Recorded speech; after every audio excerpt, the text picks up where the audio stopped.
Thanks for staying with us here on TVC. It's not time for us to link up with Adeshola Moimodo and Tejesu Adeoye in our Abuja studio for the FCT brief. Good morning. How is Abuja this morning, Tejesu and Adeshola? Well, Ibrahim, I was expecting that you would greet us in your local dialect, but that's acceptable. Thank you so much for asking. We're doing well, as you can see. Good morning. Good morning. Nice to be alive on a Wednesday morning. And we have quite an interesting topic to discuss with our viewers today. Indeed. So let's hit the ground running with what we have. Now, good morning, Nigeria. Welcome to FCT Brief, your trusted window in the nation's most pressing developments, shaping policy and progress. And today we turn our attention to one of Nigeria's most critical priorities, food security and agricultural sustainability. In recent years, the federal government has continued to roll out diverse agricultural interventions aimed at driving productivity, improving farmers' access to credit, and encouraging private sector participation in agribusiness. Yet, despite these efforts, food inflation and production gaps remain a major concern for millions of Nigerians. Now a renewed partnership between the government and the private sector is taking center stage, with stakeholders exploring innovative ways to enhance mechanized farming, value chain development, and local food processing to ensure availability and affordability across the country. On the program this morning, we'll take a closer look at how this collaboration is reshaping Nigeria's agricultural landscape, the challenges still ahead, and what policy directions could unlock greater productivity and investments in the sector. Joining us to discuss this important topic is Michael Adeshola, the General Managing Director of Arzikin Noma, a leading player in Nigeria's agribusiness sector. He's sharing insight on how public-private partnership can drive the nation close to sustainable food production and security. It's good to have you on our program. Thank you so much for having me. Thank you so much. Yeah, well, you're welcome. Yeah. Well, let's begin this way. The Renewed Hope mega farm estate has been described as a game changer, one that could redefine youth participation in agriculture. But beyond the buzz, what concrete incentives are in place to make farming genuinely attractive for the youth and also productive and, how would I put it now, attractive and profitable for the youths? All right. Thank you so much for having me in the studio today. And good morning, Nigerian. So for me, a very good question. And I must tackle it from this angle. I must give it to the government of the day for coming up with this idea of the Renewed Hope mega farming estates, right? Is it best after sliced bread? What do I mean is the government is being the first risk taker by setting up NAUDA and then recapitalizing BOA and NAGF, structuring them in a way to ensure that they can tackle the epidemic that has been building the agribusiness space today.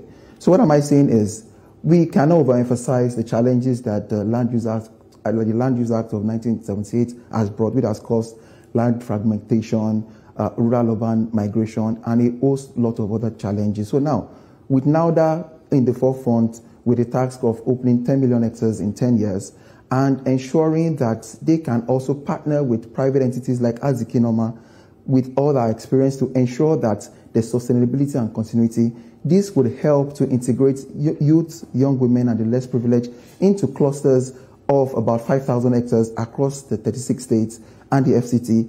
And the partnership is boasting to see to it that we, NAUDA on their own hand, goes ahead to clear the land, because we know there's high cost of mechanization, high cost of clearing land is a burden for private entities. So with NAUDA going ahead to clear the land and partnering with Arzikin Noma as an implementing and the managing partner, we will now come up with the input with the climate smart agriculture, regenerative agriculture, and most importantly, guaranteed offtake. So what the youths, the young women and the less privileged just needs to do is just to come into the clusters where we now give them a minimum of 5 hectares and then ensure that we provide an enabling environment where everything they need to ensure that they produce and also earn sustainably and earn a good living is what Arzikin Noma is going to produce. And at the end of the day, the produce, we are also going to use it to link it up to food bank for the government and also see to it that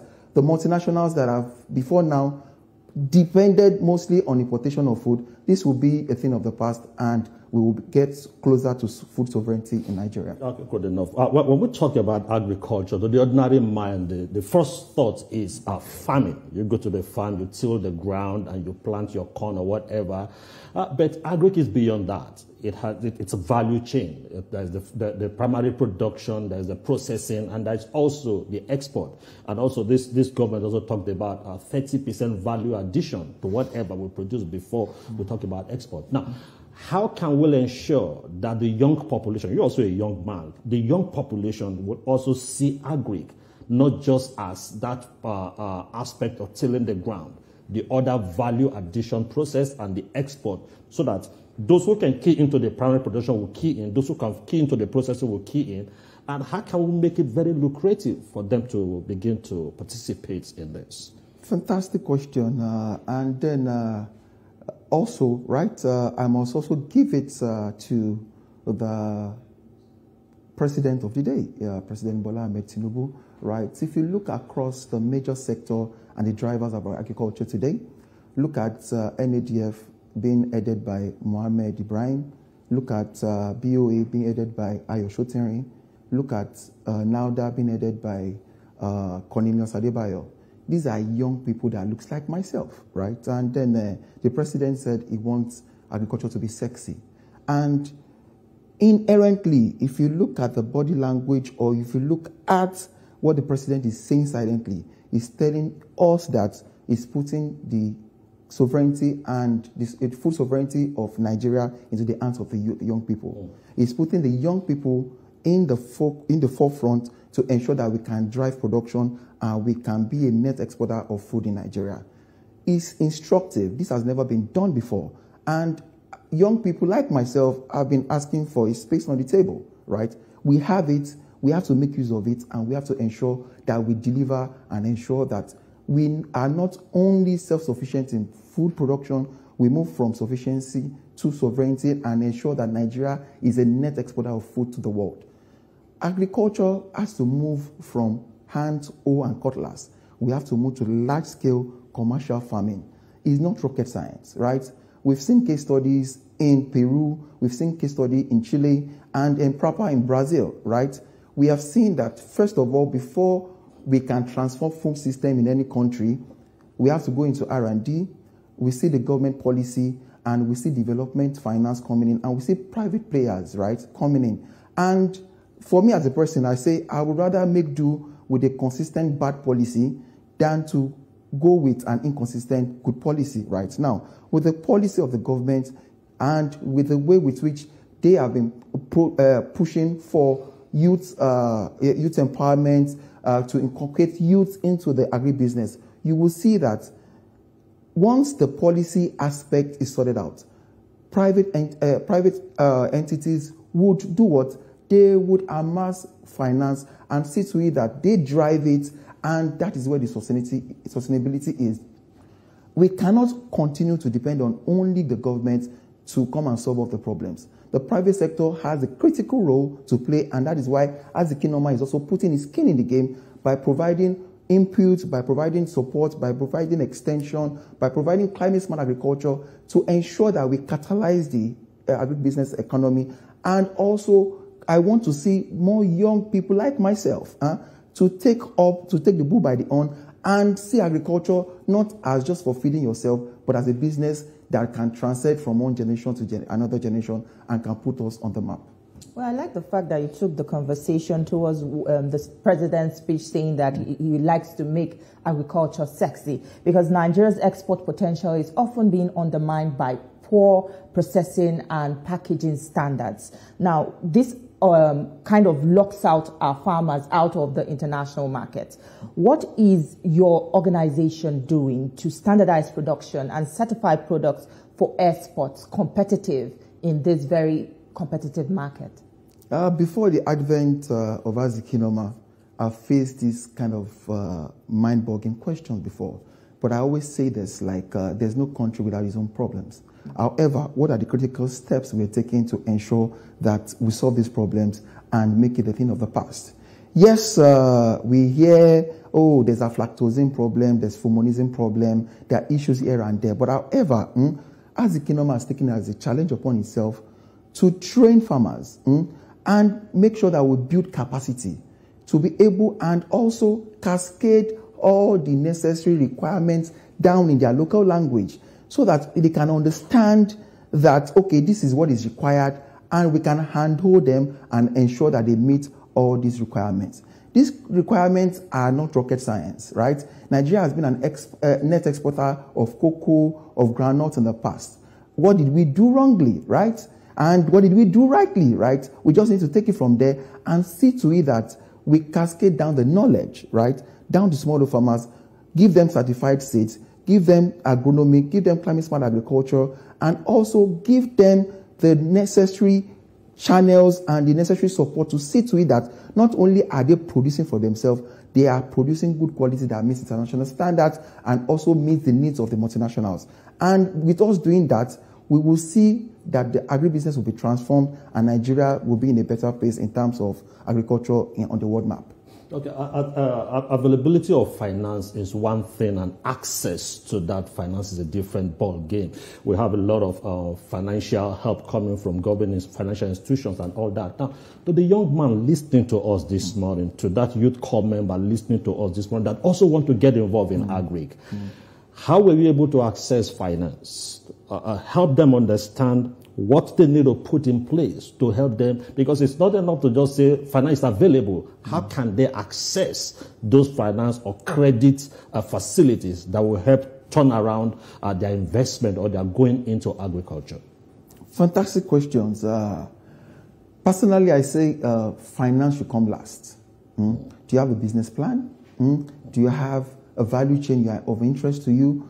How knowledgeable have you immersed yourself into the system to make you understand that Rome was not built in a day, right? However, are you looking for the right knowledge and you're speaking to the right people? Like at Azikinoma, we have a school, or we have where we train other people, other young people, and then we mentor them, we handle them, we support them to ways with which they can also access finance. The government of the day, we have BOI, we have BOA that has just been capitalized by over $1 trillion by the government, and they just also unlocked $1 billion from Afrexim Bank.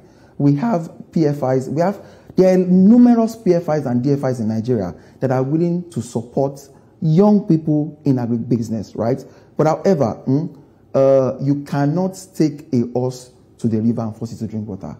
Our young people need to see agriculture not as an old and archaic way of life. It's a business. It is real, and there's a lot of money to be made there. So once you know you are really interested, you can reach out to us. We are more than ready to see as many young people like myself take up the challenge of solving the critical problems that are bewildering business, agribusiness in Nigeria and Africa as a whole. I always find it interesting when we talk about agriculture on this table, but when we come back from this break, we'll be talking about the challenges that abound in this sector. Stay with us. We still have more. Don't go anywhere. We'll be right back.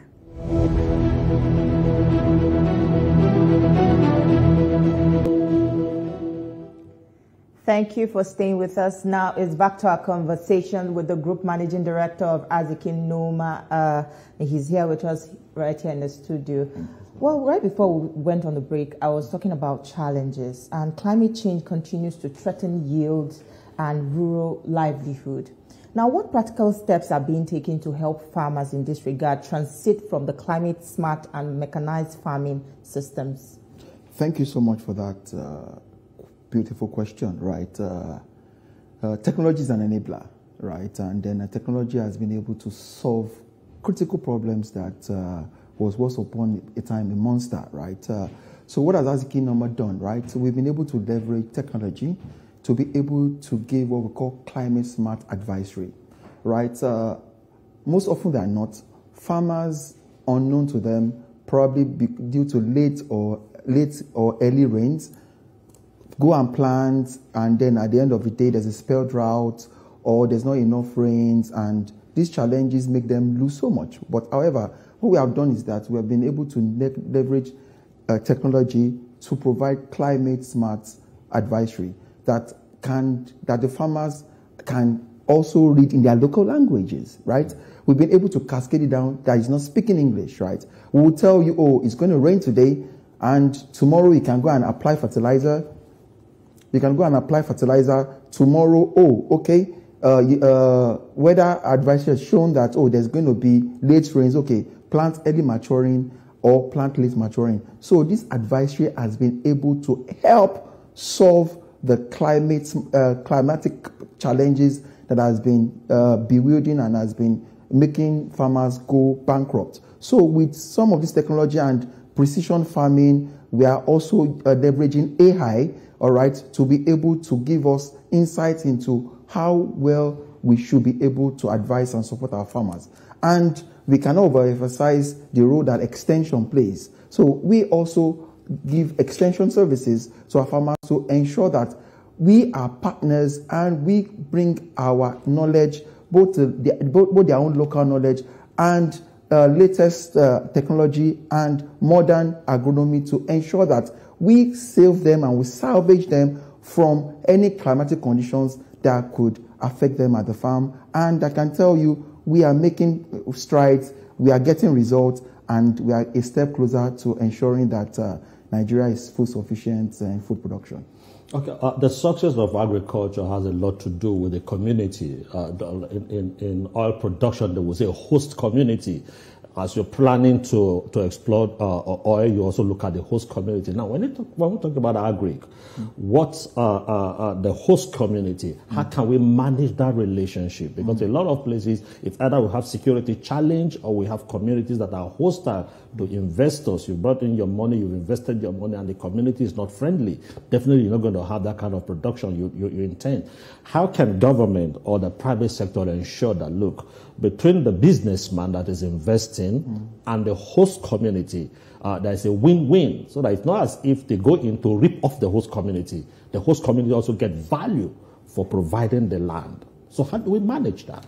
So it's partnership. And then it's all about when you bring value to the table, you're allowed to also take value from the table, right? And then you have to leverage institutional leadership structure within these communities, right? And then opinion shapers that are within that community are people that you need to bring together.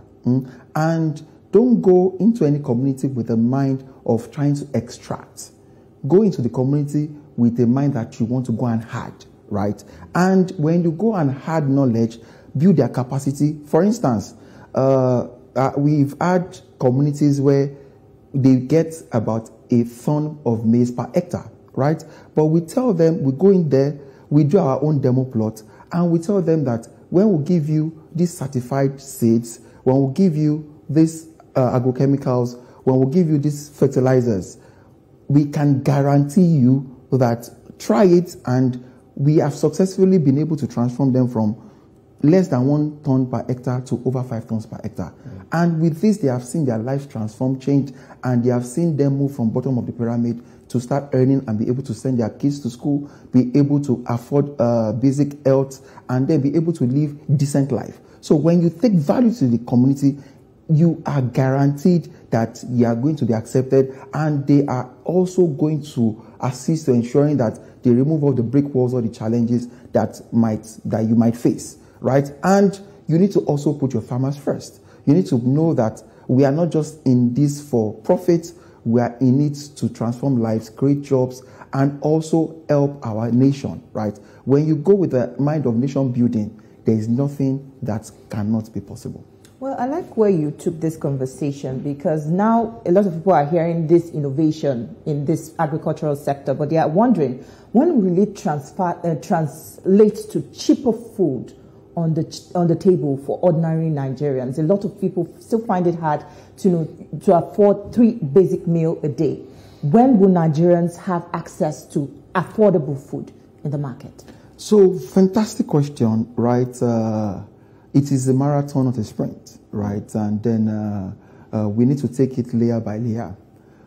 First of all, the cost of production for an hectare in Nigeria is still on the high side, right? The cost of agrochemicals, the cost of fertilizers, the cost of seed, mechanization, all of that is still high compared to other places in the world. And you cannot play with the agricultural sector. It's a national emergency, right? So now, and like the president said, we need to make agriculture sexy. There's a declining age for farmers right now. The old farmers are getting tired, they are getting old, and there's a decline in that space. That means there's a new crops of young people that need to step into those shoes and make sure that Nigeria can eat what it produces. So now, what is the challenge we are having right now? There's a big gap between production and consumption, right? So Nigeria, there's a gap of about 5 million tons in rice, and there's about 4 million tons in maize. As long as this parity is widening, right, the food inflation is also going to be a challenge, right? And also, one of the partnership we just signed with NAFDA is to ensure that, or let me put it this way, logistics plays a critical role in food inflation. Whether we like it or not, majority of our food still comes from the north, right? However, the processing zones or the factories are in the south, right?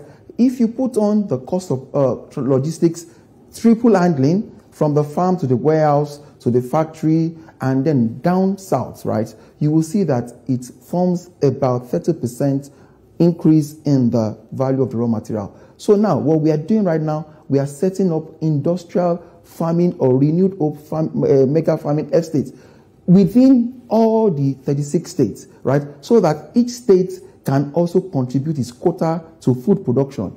And by so doing, we are creating farming clusters closer to these factories so that at the end of the day, we can bring down food inflation. And also, we cannot also overemphasize the need for government to look into the cost of fertilizers, agrochemicals, and another critical important role is availability. Availability is a big challenge. Okay, for instance, agriculture is very time-bound. Are these fertilizers, agrochemicals, are they available when it is needed? Or it comes 5 weeks after it is needed, and before you know it, the space or the time period for it to be utilized is over.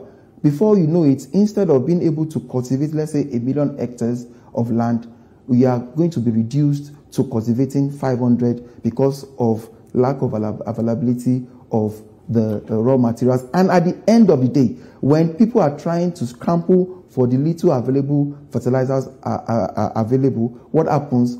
Prices of those fertilizers go up. So we need to find a way to strike a balance and ensure that all the material that is needed to ensure that we produce what we eat is available. All right, we'll still come back to you, but that'll be right after the short break. Don't go anywhere. We still have more. Stay with us.